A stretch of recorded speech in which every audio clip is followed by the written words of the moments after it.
On va pouvoir discuter. Merci. Merci, bonjour à tous. Je tiens quand même à dire un grand merci à Gilles pour l'organisation de cette journée, parce que je viens peut-être pour vous apporter ce que je crois être un peu mes connaissances, mais je vais aussi profiter des vôtres, enfin des autres intervenants et même des échanges avec cette salle, parce que je pense que cette question de la seconde chance, si on peut l'appeler comme ça, c'est quelque chose qu'on doit aborder tous ensemble pour trouver les bonnes solutions, les bonnes façons de faire. Du coup, j'ai eu l'honneur de faire cette conf d'introduction, donc je parlerai le premier devant mes petits camarades, mais du coup, je vais un petit peu balayer le sujet en vous engageant à aller écouter tous les développements qui vont être faits dans un deuxième temps. C'est-à-dire que là, cette première présentation, on va poser un peu le problème, et c'est au fur et à mesure de la journée qu'on trouvera les réponses peut-être aux questions. Alors, il ne faut pas que je me trompe dans le sens. Alors, comme on parle de reconversion, de fin de vie, il faut déjà savoir de quoi on parle, c'est-à-dire définir un petit peu, contextualiser cette notion de fin de vie. Alors, cette notion de fin de vie, on en entend parler un petit peu. On peut dire qu'on a deux approches un petit peu. Il y a la fin de vie au sens large, c'est-à-dire tout ce qui va de la fin de la carrière sportive, et vous savez tous que cette fin de carrière sportive, elle n'arrive pas forcément au même âge selon les disciplines dans lesquelles on parle, desquelles on parle. Il y a ce sujet de la reconversion, il y a ce sujet de la mise à la retraite, précoce, anticipée ou tardive, selon les cas. Et puis il y a la fin de vie au sens strict, c'est-à-dire vraiment le moment où la vie prend fin, c'est-à-dire le moment de la mort, avec plusieurs options là aussi. La mort, elle peut être naturelle si elle survient dans les meilleures conditions. On peut évidemment parler d'euthanasie, parce que l'euthanasie est un sujet qui est inhérent à la fin de vie en tant que tel, et il ne faut pas se faire de tabou, c'est-à-dire que savoir faire une euthanasie ou savoir prendre une décision d'euthanasie, c'est aussi quelque part prendre en compte le bien-être de l'animal, c'est de savoir à quel moment il vaut mieux faire ce choix-là. Mais bon, on peut aussi avoir, et c'est le cas en France, et c'est le cas dans d'autres pays en Europe, ou peut-être ici en Suisse, je ne sais pas, il y a aussi cette question de la destination bouchère du cheval, qui est aussi une question qu'il faut, sans tabou, se poser comme étant une des options. Je n'ai pas dit la meilleure option, mais je dis une des options possibles. Alors, pourquoi et comment on peut parler de cette notion de fin de vie et de mise à la retraite ou de reconversion chez le cheval ? D'abord, on peut faire le constat que la population équine, elle vieillit. Alors, si on prend les sources françaises de l'IFCE, qui sont assez récentes, l'Observatoire de 2019, ou si on fait un peu de biblio même au niveau mondial, parce qu'il y a eu des publications d'articles qui reprenaient les résultats de l'âge des chevaux et des populations de chevaux dans le monde entier, y compris de l'autre côté de la planète.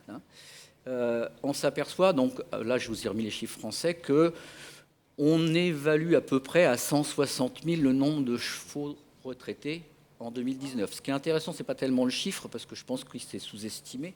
Il y a beaucoup de chevaux retraités qui ne sont pas répertoriés, en fait. Mais c'est la progression, c'est-à-dire que le même observatoire a montré une progression importante en l'espace d'à peine une dizaine d'années, comme vous pouvez le voir. Donc le problème, il est quantitativement déjà présent. Donc il ne faut pas le négliger parce qu'il est quantitativement présent et il va aller en augmentant dans l'avenir. Si on regarde un peu la répartition, on s'aperçoit qu'il y a quand même sur ces chevaux retraités, 60% qui ont plus de 20 ans et 40% qui ont entre 10 et 20. En fait, et un élément qui n'est pas inintéressant, c'est que la grande majorité des chevaux retraités, c'est détenu par des particuliers et non pas par des professionnels. Donc il y a quand même une approche un petit peu différente. C'est-à-dire qu'on ne parle pas de la même chose si on parle à un professionnel qui a une vision de professionnel, je n'ai rien de péjoratif dans ce que je dis là, ou si on parle à un particulier qui a une vision différente, plus affective peut-être, plus basée sur l'affection. Donc la notion de reconversion, quelle qu'elle soit, au pluriel, va être abordée différemment.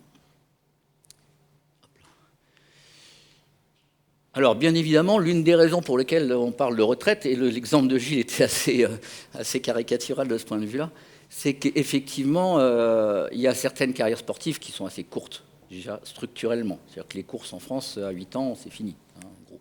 et comme je vous ai dit juste avant, l'espérance de vie allant jusqu'à plus de 20 ans, voire encore plus, puisque la moyenne est aux alentours de 20 ans, forcément, entre 8 et 20, il y a une grosse période propice à d'autres types d'activités. Alors c'est important les chevaux de course, néanmoins, même s'ils ont une carrière courte, parce qu'en France, tout au moins, ils ont un rôle essentiel au niveau économique dans le financement de la filière. Bon, je ne vais pas détailler ici, mais si vous voulez plus de détails, sachez que s'il n'y avait pas de chevaux de course, il y aurait peut-être moins d'argent redistribué dans la filière. Donc c'est aussi important de le savoir, parce qu'on pourrait se dire à quoi ça sert de faire, de faire naître un cheval qui va vivre 30 ans pour l'exploiter pendant 8 ans. C'est un peu ridicule en termes de rentabilité de l'animal. Et puis aussi on peut aussi se poser d'autres questions sur le pourquoi se poser cette question-là. Et si aujourd'hui la société au sens large est différente de ce qu'elle était il y a peut-être 20 ou 30 ans, du moins au début de ma carrière, donc il y a une petite trentaine d'années, on peut légitimement aujourd'hui se poser la question de l'acceptation dans la société de l'utilisation même du cheval. Et ça, c'est une question qui est de plus en plus prégnante. Moi qui suis français, et en ce moment les Français on est un peu stressés par un truc qui va arriver dans un an, là, comme organisation un peu olympique, là, qui va un peu nous occuper. L'acceptation sociétale des disciplines équestres dans les JO, c'est quelque chose pour lequel on peut s'interroger. Il faut savoir que cette interrogation, elle n'est pas juste née dans ma tête de grand vétérinaire un peu malade, mais elle est assez universelle au sens où, au niveau de la fédération équestre européenne, la FIVA, la Fédération des associations vétérinaires équines européennes, la notion ils appellent ça en anglais, désolé, on est majoritairement anglophone à la FIA, donc c'est le Social License to Operate, qui est vraiment une véritable question. Mais il ne faut pas juste se poser ça comme une question métaphysique, il faut se poser cette question-là vraiment comme à la fois une volonté du peuple de s'interroger, populaire, peuple au sens honorifique du terme, de s'interroger sur le statut de l'animal, sur le rôle de l'animal, mais aussi, et ça c'est un petit peu nouveau, si on écoute les grands penseurs ou les philosophes d'aujourd'hui, pas ceux du passé, ils se posent également sur la question, et si on voit par exemple que des grands philosophes peuvent écrire « l'animal est une personne », ça veut dire que l'approche de l'animal a un petit peu changé dans la société. Alors, en tant que vétérinaire, on pourrait dire, finalement, celui-là, en quoi il est légitime de parler de ce sujet-là? Alors, je vais vendre un petit peu ma soupe, ou ma profession. D'abord parce que parler de reconversion, parler de fin de vie, parler de décision de ce point de vue-là, ça implique d'avoir une connaissance et une approche de l'état de santé de l'animal. Et ça, c'est un peu notre cœur de métier, quand même. L'état de santé au sens large, c'est-à-dire tant au niveau physique qu'au niveau mental. Parce qu'on nous a appris à l'école à avoir une démarche un petit peu rigide, de se baser sur des faits, d'accumuler ces signaux, d'en déduire un diagnostic et puis éventuellement d'en proposer des traitements. Et que ça, c'est une approche scientifique qui est importante. La notion de reconversion ou de fin de vie chez un cheval, il faut l'approcher de façon pragmatique et scientifique, pas simplement sur des impressions ou sur des croyances. Parce que, en tant que vétérinaire, on a la chance de suivre les chevaux dès le début, en tout cas pour moi qui fais naître des poulains chez moi, dès le premier jour, et puis des fois jusqu'au dernier jour, celui où on lui fait la piqûre. Donc il y a un certain suivi dans le temps, ce qui est quand même assez important pour évaluer la nécessité de faire une reconversion ou de gérer la fin de vie de l'animal. Parce que normalement, et c'est, je vous rassure, toujours le cas, on a une éthique professionnelle qui fait qu'on c'est même marqué dans les textes réglementaires chez nous, il faut faire passer l'intérêt de l'animal avant l'intérêt économique du vétérinaire. C'est pour ça qu'on est souvent assez pauvres, nous les vétérinaires, c'est parce qu'on est là juste pour faire les bons soigneurs pour les chevaux. Et puis aussi, chacun a son éthique personnelle, et c'est vrai que par exemple, on peut considérer que l'approche ou que le choix de telle ou telle option en fin de vie d'un animal, la décision ne va pas être forcément la même si vous avez un praticien qui a vraiment une vision très technique de son métier, c'est-à-dire qui veut faire tout ce qu'il y a de mieux au niveau technique, ou si vous avez un praticien qui a une vision un peu plus de médecin de famille, celui qui va plus conseiller, qui va plus éventuellement donner son avis sur la destination de l'animal. Et ça, évidemment, il y a une forte variabilité individuelle, et tous les vétos ne sont pas les mêmes, mais ça, c'est ce qui fait la richesse, et c'est ce qui fait que vous avez le choix. Donc c'est très bien. Alors bien sûr, quand on parle de fin de vie, on parle de bien-être animal. Je ne vais pas vous faire un cours sur le bien-être animal, parce que sinon je vais dépasser mon temps de parole. Mais évidemment, il faut se baser sur les référentiels que tout le monde connaît. Je pense que les 5 libertés, ce n'est pas la peine que je détaille, c'est un sujet que vous connaissez, ou c'est une thématique que vous connaissez. Je fais juste remarquer que les... Non, c'est pas celui-là, pardon. Non, c'est pas celui-là. Je ne sais plus comment on éclaire. Ah si, c'est ça. C'est juste ça que je vous fais remarquer. C'est pas tout neuf quand même comme concept, donc voilà, on peut peut-être faire progresser un peu les choses. Il y a des choses plus récentes, avec notamment le Welfare Quality Network, qui était une démarche européenne à la base, qui date du début des années 2000, la première décennie, et puis qui rentre un peu plus dans le on va dire, le fond du sujet en ce qui concerne les critères de bien-être animal. Bon, ça, je ne développe pas plus que ça.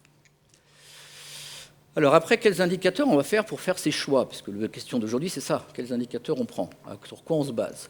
Alors on peut se dire, nous, vétérinaires, on nous a appris à faire de la biologie d'abord. Et donc la biologie, c'est essayer de trouver un paramètre qui nous dit, ouais, il va bien ou il ne va pas bien. Ben, je ne vais pas vous décevoir... enfin si, je vais vous décevoir tout de suite, ça n'existe pas. Le paramètre biologique qui vous dit le cheval va bien ou pas bien, il n'existe pas. Alors évidemment, il y a des paramètres biologiques qui peuvent servir d'indicateurs, et on les voit dans certaines publications, la fréquence cardiaque, la variation de cette fréquence cardiaque, la sécrétion de cortisol. Puis aujourd'hui, il y a pas mal de travaux qui sont menés sur le dosage de l'ocytocine, qui est une hormone présente dans le sang, et qui peut donner quelques indicateurs biologiques de bien-être. Mais il n'y a pas d'indicateur biologique qui est fiable à 100%. On fait une prise de sang, on sait s'il va bien ou pas bien au niveau bien-être animal. Ça n'existe pas. Après, on a aussi des indicateurs zootechniques, c'est-à-dire quand on parle par exemple d'alimentation, il faut que l'alimentation soit quantitativement appropriée au statut physiologique de l'animal et à son âge et à la quantité de travail qu'il produit. Et puis il faut que qualitativement il y ait accès, ce qui peut être aussi une autre façon d'aborder les choses. Donc il faut aussi se baser sur ces critères zootechniques-là comme indicateurs, vérifier qu'ils sont bien présents. Et puis il y a les critères plus environnementaux. Alors on peut parler plus bas? Parler moins vite, pardon. Ça c'est pour les traductrices, excusez-moi. Ok, pas de problème. Il y a des critères également environnementaux qui sont importants. On peut débattre sur la notion d'abri, la notion de taille de box, etc. Sachez qu'aujourd'hui, il n'y a pas vraiment de consensus sur tout ça. Mais ces indicateurs-là, ce n'est pas les plus importants, parce qu'en fait, c'est le minimum. Donc ça, c'est le minimum requis, obligatoire. Si on veut évaluer le bien-être d'un animal, il faut au moins rentrer dans ces cases-là. Après, les bons indicateurs, moi, en tant que vétérinaire, ce n'est pas sur les valeurs zootechniques que je les trouve, c'est sur ça, ce truc-là, au milieu-là, qu'on appelle un cheval. Parce que si je vois ça, mon indicateur à moi, c'est est-ce qu'il est dans le confort? Est-ce qu'il est bien nourri? Est-ce qu'il est bien protégé? Est-ce qu'il a des congénères? On perçoit une petite fesse qui dépasse, donc il doit y en avoir. Ça, c'est les mauvais indicateurs. Moi, mes bons indicateurs à moi, c'est est-ce qu'il est malade? Est-ce que son état corporel est satisfaisant? Est-ce que ses pieds sont en bon état? Bon, certes, vous ne les voyez pas sur la photo. Est-ce que son comportement est normal, etc., etc. Donc, ce qui est important, et c'est le message que je voulais vous passer, parce que vous êtes tous au contact de chevaux au quotidien, c'est que le meilleur outil pour évaluer le bien-être de l'animal, c'est vos yeux, votre observation. C'est ça qui est le plus important. Alors, bien sûr, il faut se baser sur des critères objectifs ou le plus objectif possible pour évaluer la retraite ou la reconversion possible d'un cheval. Déjà, il faut essayer de connaître un petit peu le vieillissement de l'animal. Donc ça, on en reparlera cet après-midi. On peut aussi évaluer l'ensemble des dégradations physiques et des maladies chroniques qui existent chez le cheval âgé. Très important, évaluer la douleur. Et puis également important, évaluer l'état du vieillissement au sens comportemental, au sens cérébral pour le cheval. C'est-à-dire comment il se comporte, est-ce qu'il se comporte comme un vieux ou est-ce qu'il se comporte comme un jeune cheval ou un cheval en bonne santé. J'ai pris l'exemple de celui-là parce que ce poney-là, moi, il m'a beaucoup fait de peine. Voilà un exemple, je vais peut-être vous choquer, de reconversion ratée. Un ancien poney de club qui s'est retrouvé, alors nous en France, on appelle ça les tondeuses à gazon. C'est-à-dire poney abandonné au fond du pré, qui a dû servir 2 fois pour monter les gamins dessus, et qui finit comme ça. Moi, je n'appelle pas ça une reconversion, j'appelle ça de l'abandon. J'espère que je ne vous ai pas trop choqué. Donc des critères objectifs, mais pas simplement, parce que l'état de santé de l'animal, il doit être compatible avec la reconversion. Si vous prenez un cheval de course et que vous lui demandez de devenir demain un cheval de loisir, c'est tout à fait possible, ça ne se fait pas comme ça sur un claquement de doigts. Donc il faut aussi savoir se donner les moyens pour que la reconversion se fasse dans de bonnes conditions. Il y a évidemment une notion de valeur économique ou de coût qui rentre en jeu dans les choix à faire. Et puis il y a aussi un autre élément qui me paraît essentiel, c'est ce qu'on appelle la cognition animale. Alors qu'est-ce que la cognition animale ? Eh ben, ça tombe bien, il y a une définition. C'est une définition de l'ANSES, c'est une agence nationale française qui fait à peu près toutes les normes et toutes les définitions possibles au niveau administratif. C'est un organisme interministériel et qui, en 2018, nous a expliqué ce que c'était que le bien-être animal. Alors c'est intéressant, je vous l'ai mis in extenso pour que vous ayez la définition complète, pour être le plus exact possible, mais on va faire le zoom sur les mots importants. Donc le bien-être de l'animal, c'est effectivement son état mental et physique, donc son état de santé physique et mental positif, lié à la satisfaction de ses besoins. Super, on lui donne à manger, on lui donne un copain, on lui donne un peu d'espace, tout va bien, il est en bien-être animal. Ben non. Cet état va être variable en fonction de la perception de la situation par l'animal. Alors là, on rentre dans un autre concept, c'est-à-dire que ce n'est pas simplement lui apporter ce qu'il faut, mais il faut aussi que lui ait conscience qu'il va bien. Donc, il faut qu'on puisse évaluer que le cheval perçoit son état de santé et sa situation. Donc de ce qu'il ressent et de toutes ses perceptions. Les perceptions positives, enfin subjectives, donc qui sont liées à sa personne, à son sujet, qui sont déplaisantes, telles que la douleur, la souffrance, le mal-être au sens général du terme, et aussi les signes d'expression positive. Donc en fait, le bien-être animal, ce n'est pas que les besoins, c'est aussi la façon dont l'animal ressent sa vie ou sa présence. Et ça, dans la reconversion, c'est la question à se poser. Ce n'est pas juste lui dire, on va le mettre là, il va être mieux, parce qu'il aura des conditions environnementales meilleures, mais c'est aussi quelle va être sa perception de la chose. Donc il y a des critères objectifs et il y a des critères subjectifs. J'en ai listé quelques-uns, je pense que pour la plupart, on va en reparler et ça va être recité au fur et à mesure de la journée. Il y a la question de l'adaptation de l'animal à sa reconversion ou à sa nouvelle vie, à son nouveau mode de vie. Il y a la question des interactions sociales. Vous le savez, je ne vous apprends rien, que le cheval est un animal social et grégaire, donc il a besoin de congénères pour être bien. Un animal seul ne peut pas être un animal en état de bien-être. Je crois que la Suisse, au niveau réglementaire, est très en avance sur cet aspect-là. On peut vous féliciter pour ça. Et est-ce que l'animal perçoit positivement les changements d'environnement qu'on va lui imposer, ou est-ce qu'il les perçoit au contraire comme quelque chose de déstabilisant, voire d'inadapté pour lui? Ça, c'est des vraies questions. Donc en fait, il faut se baser sur des critères objectifs, des critères subjectifs, qui sont par définition plus compliqués à évaluer, et en plus, il faut voir comment ils évoluent dans le temps. Donc moi, je conclurai cette introduction, si on peut conclure une introduction, en disant que pour un cheval, plutôt que de se poser la question de la fin de vie en matière de bien-être, on pourrait se poser la question de la fin de vie en matière de vivre bien. J'espère que là, vous me pardonnerez cette petite nuance, mais elle est très importante puisqu'elle débouche non pas sur une application réglementaire de ce que peut être le bien-être animal, mais sur la notion de qualité de vie. Et c'est ça la vraie question qu'on se pose aujourd'hui sur la fin de vie, c'est la qualité de la fin de vie. Alors il y a plusieurs modèles qui sont transposables, on en reparlera dans la journée. Il y en a un, c'est un modèle qui a été développé dans les années 2016 en Angleterre. J'ai cité en bas les sources, c'est pas moi qui ai inventé ça. La notion de qualité de vie de l'animal. Cette notion de qualité de vie de l'animal, c'est un triptyque, c'est-à-dire qu'il y a 3 éléments. Il y a évidemment les éléments de bien-être animal qu'on vient de développer, au sens de la définition que l'on avait de l'ANSES ici, là. Les notions de bien-être animal à la fois sur les connaissances scientifiques, et si on est là aujourd'hui, c'est pour partager ces connaissances scientifiques et faire augmenter notre niveau de connaissances scientifiques. Et puis au niveau réglementaire, parce qu'il y a plein de règlements sur le bien-être animal, et il y en a de plus en plus au niveau européen et au niveau national. Il y a les critères de santé, physique et mentale, donc ça c'est l'élément important. Et il y a le critère cognitif, c'est-à-dire l'appréciation de l'animal, sa façon d'apprécier son état de bien-être. Et ça, alors, normalement il y a un petit texte qui apparaît là, mais je l'ai dit, c'est pas grave. c'est pas grave. Et ça, la cognition, ça s'apprécie notamment par la perception sensorielle de l'animal, savoir comment elle a évolué. Est-ce qu'un cheval, en vieillissant, il devient un peu aveugle, un peu sourd, un peu anosmique? Alors c'est un peu difficile à évaluer, mais bon, on peut supposer que l'ensemble de ses sens diminue.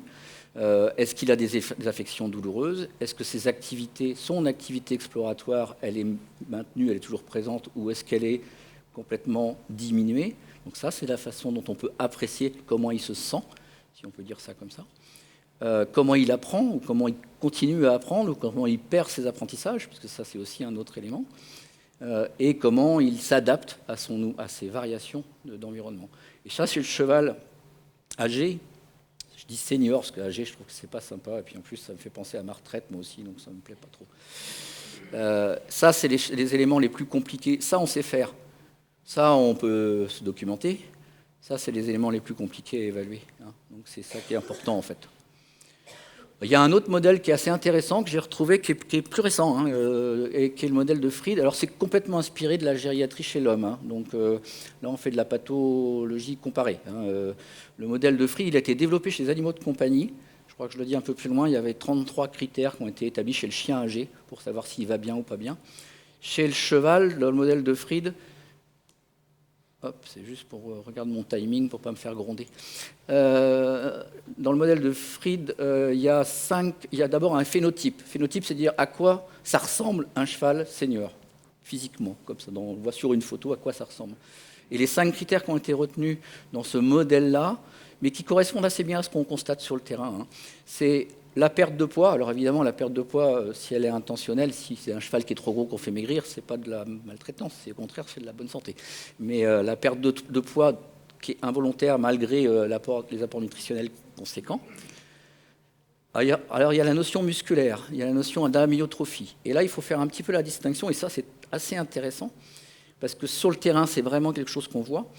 On voit des chevaux qui perdent leurs muscles parce qu'ils sont vieux, alors on appelle ça sarcopénique ou myopénique. Désolé pour la sémantique. Et puis il y a des chevaux qui n'ont plus de muscles parce qu'ils les ont complètement catabolisés. Et ça, on appelle ça de la cachexie. Ça, c'est une maladie. Donc par exemple, un cheval amyotrophié, ça peut être un vieux cheval qui maigrit, et on est dans le physiologique. Mais un vieux cheval qui est cachexique, c'est un cheval en fin de vie, en train de mourir, ou pas loin de sa mort. Et dans ces cas-là, il n'est pas question de se poser la question s'il se sent bien ou pas bien, il se sent mal. Donc ça, c'est des éléments, des critères objectifs qui peuvent être assez intéressants. La baisse d'activité physique, c'est-à-dire que le vieux cheval qui devient un peu inactif à l'écart du reste du groupe et qui ne fait pas grand-chose de sa journée, qui reste totalement immobile, apathique. La fatigabilité, alors la fatigabilité, vous allez me dire à l'effort, de toute façon ils ne font pas beaucoup d'efforts quand ils sont à la retraite, mais quand même on peut voir l'absence de déplacement ou la diminution forte de l'exploration locomotrice. Et puis les déficits locomoteurs, alors les déficits locomoteurs, effectivement c'est intéressant, mais il faut les mettre en parallèle avec la pathologie locomotrice dont on va largement vous parler, dont je ne développerai pas plus. Et dans le modèle de Fried, il y a en gros ce qui est intéressant, c'est que quand on a ces items-là, ces critères-là présents, c'est 33 chez le chien, il y en a 5 phénotypiques chez le cheval et il n'y en a pas eu d'autres. Puis nous, on en a fait à la VEF, on en a fait 13. On en a développé 13 pour essayer de développer un peu la chose. Et ben, on s'aperçoit, alors les études ont été menées chez le chien, pas encore chez le cheval, que quand ces items-là sont présents, eh ben, on a une augmentation significative statistiquement du risque de maladie ou de mortalité chez l'animal. Donc on a un vrai indicateur de ça va pas. OK ? Alors les exemples de ce qu'on a pu retenir, éventuellement la liste complète des items, elle est disponible en libre accès sur le site de la VEF, parce que c'est un peu long et là ça passait pas en dia, mais c'est par exemple des questions pour essayer d'évaluer comment le cheval interagit avec ses congénères, comment il se comporte, est-ce que ses comportements deviennent complètement rigides ou est-ce qu'ils sont encore assez variés et divers.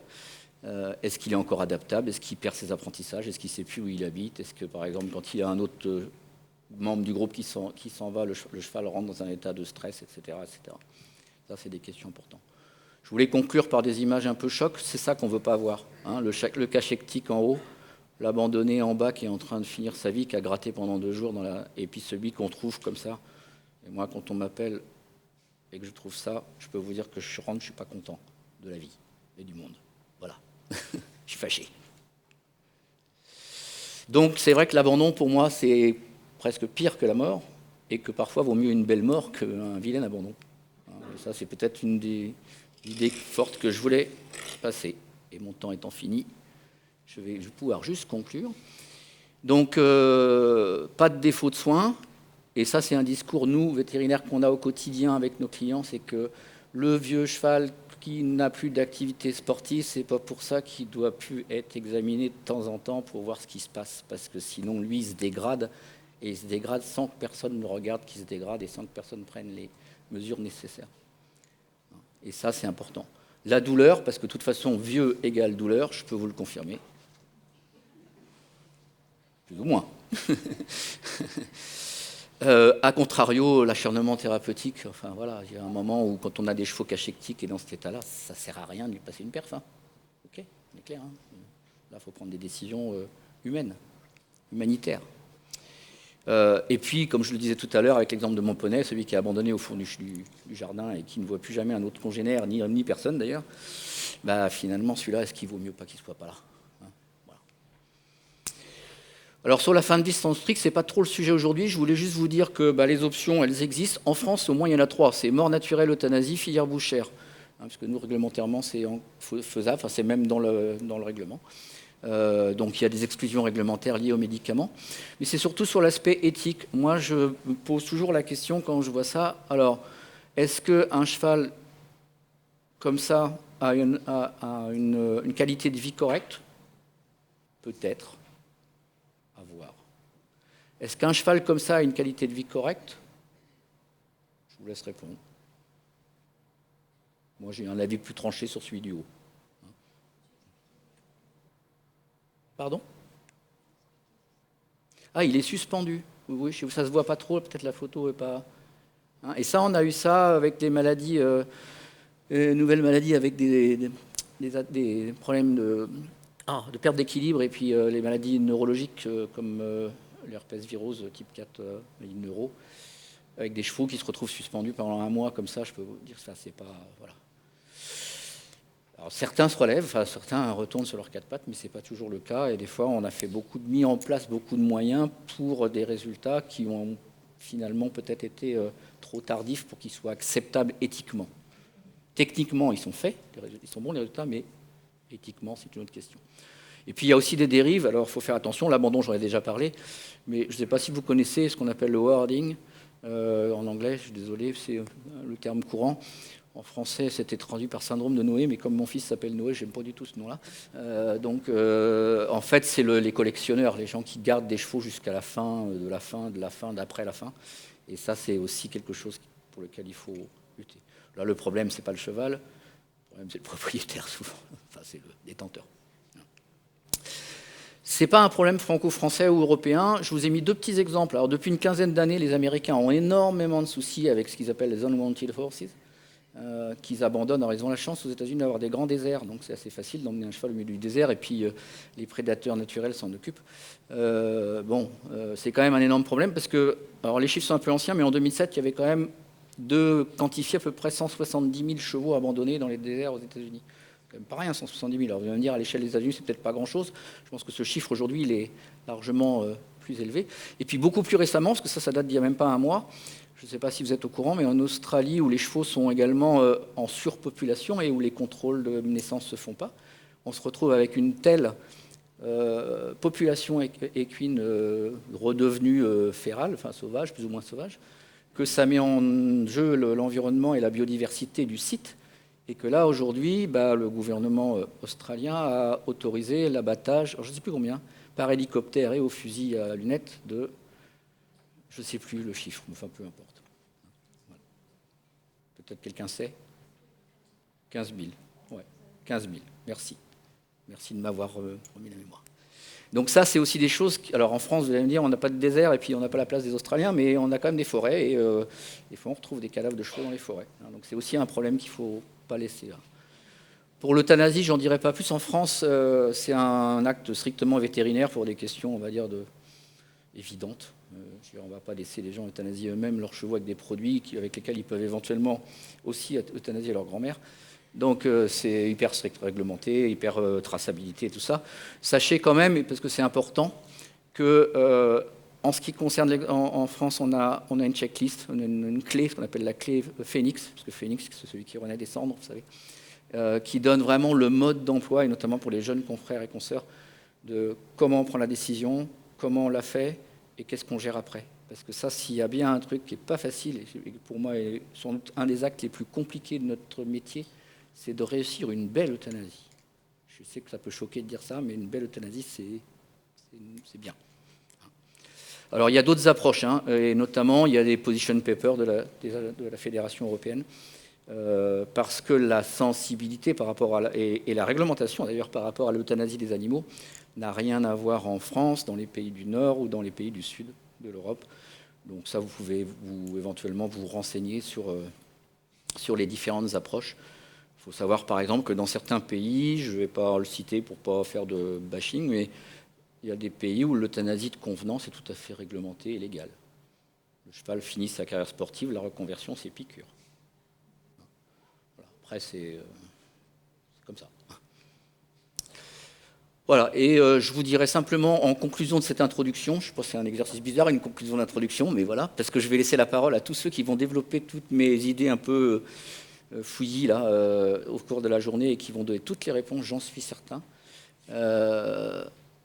En vous présentant mon chien, parce que je voulais faire un peu diversion par rapport aux chevaux, qui se voile pas, à la vieille aussi, hein, qui se voile pas la face sur sa reconversion. De toute façon, sa reconversion, elle n'est pas trop malheureuse, donc ça va. Mais que pour cette question-là, plus sérieusement, il faut qu'on soit, nous tous, professionnels et non professionnels, d'ailleurs tout le monde, acteurs du changement, parce qu'aujourd'hui, on ne peut pas accepter de ne pas traiter ce sujet-là.